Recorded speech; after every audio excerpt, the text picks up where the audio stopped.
पाठवलं ती कॉलेज कोणाची होती, तिचं चेअरमन कोण आहे, तिचं प्राध्यापक कोण आहे, हे सगळं मी ऑलरेडी सांगितलेलं आहे. त्यांची कोणती मानसिकता आहे, त्यांची कोणती मानसिकता आहे ते आपल्या प्रत्येकाला माहिती आहे. पण त्यांना विचारलं की हा तुमचा विद्यार्थी होता का, ते म्हटले नाही. म्हणजे विद्यार्थी असताना नाही म्हणाले, ते म्हणे तू असा होता, तू तसा होता. मी म्हटलं मॅडम हा मुद्दा नाही. मी काही गुन्हा जरी केला असेल तर सांगा की हा आमचा विद्यार्थी होता पण यांनी गुन्हा केलेला आहे. तो कंपनीचा प्रश्न, ती मला घेईल का नाही घेईल.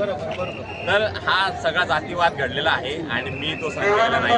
बिलकुल बिलकुल जातीवाद घडलेला, पण तो या युवकांनी सहन केलेला नाही. ही एक मोठी गोष्ट आहे. लंडनमधून व्हिडिओ बनवला, तो व्हिडिओ भारतात व्हायरल झाला आणि मोठ्या प्रमाणात जाय समाज आणि यांच्या बाजूने उभे राहिले. तर असंच युवकांनी सुद्धा या युवकांची प्रेरणा घेणे गरजेचं आहे की तुम्ही कुठेही जरी नोकरीला असाल, कुठेही शासकीय याच्यामध्ये जरी नोकरी करत असाल, पण ही नोकरी आणि तुमच्या माध्यमातून WSNewच्या माध्यमातून मी अजून प्रत्येकाला सांगू इच्छितो की कोणाला जरी परदेशात शिक्षण घ्यायचं असेल, कोणाला स्कॉलरशिप, फेलोशिप, ऑन्टरप्रिनरशिपचे प्रोग्राम माहिती करून घ्यायचे असतील तर मी बसलेलो आहे. याचा अर्थ असा नाही की काही लोक मला त्यांच्या भावना व्यक्त करतात कमेंटमध्ये की मी शिकून आलो आणि मी स्वतःचं बघेल. नाही, मी शिकलो म्हणजे माझं काम आहे समाजाचं उद्दीकरण करायचं. बाबासाहेबांना आपण कधी कोट शर्ट पॅन्टवर बघितलंय का? नाही. बाबासाहेब काय म्हणायचे, जर मी सुटाबुटात राहील, माझा समाज माझं उद्दीकरण करेल आणि सुटाबुटात राहील, तसं माझं ते बाबासाहेबांच्या विचारानं मी चालणारा मुलगा आहे. आज माझा समाज माझ्या मागे उभा आहे आणि माझं काम आहे प्रत्येकाला मदत करणं.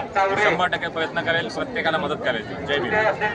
नक्कीच ही प्रेरणा खरोखर जी आहे भारतातल्या युवकांनी घेतली पाहिजे.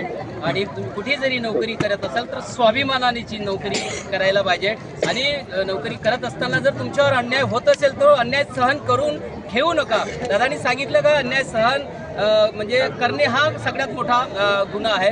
तर नक्कीच तुम्ही WS न्यूजला वेळ दिला. चैत्यभूमीमध्ये तुमचे फॉलोअर्स तुम्हाला खूप मोठ्या प्रमाणात भेटत आहे, कारण तुमचं कामच थँक्यू.